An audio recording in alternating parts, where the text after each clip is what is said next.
Ôi người yêu ơi, năm tháng trôi qua như bóng tối nhạt dần giữa trời xanh xa. Anh từng thề em là duy nhất, giờ em thấy lời đó tan thành mây màn. Ta chẳng có gì, chỉ trái tim bao la, cười trong đôi khát vẫn ngẩng cao đầu qua. Anh vươn tay tới nhưng vì sao còn em đứng lại lạnh lẽo biết bao. Phải chăng ngăn không là ánh sáng anh tìm, chỉ là một chốn rừng chân mơ hồ trong tim. Sự im lặng của anh còn đau hơn lời chia xa. Tình yêu từng sâu nay cũng phôi pha.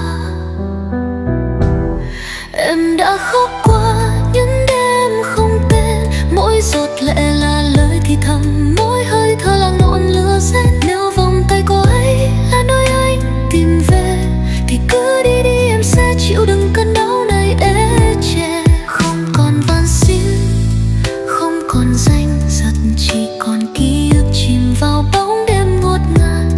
Nếu em chưa từng là đủ cho anh, hãy để em đi, em sẽ mạnh mẽ dù lòng tan tanh cành. Em sẽ không gào thét, không nguyền rủa tên này, chỉ tiếc cho giấc mơ chưa từng thành. Hãy đi tìm ngọn lửa anh cho là đúng, còn em ở lại lặng thầm để tim mình ghi máu từng chút một một. Không lời cay đắng, chẳng lời oán than, chỉ là căn phòng trống nơi tình yêu từng ngập tràn. Cứ tự do, cứ mạnh mẽ, đừng quay đầu nhìn lại, nhưng xin nhớ rằng anh đã bỏ em dưới lòng đất lạnh tê tái.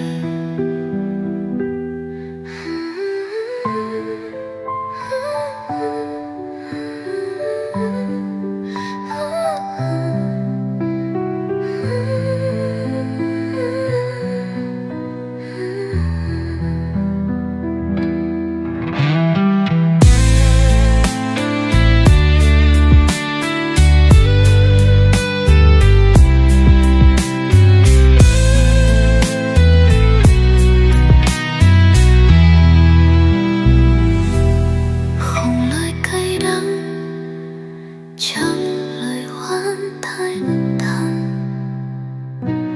chỉ là căn phòng trống nơi tình yêu từng ngập tràn. Cứ từ sau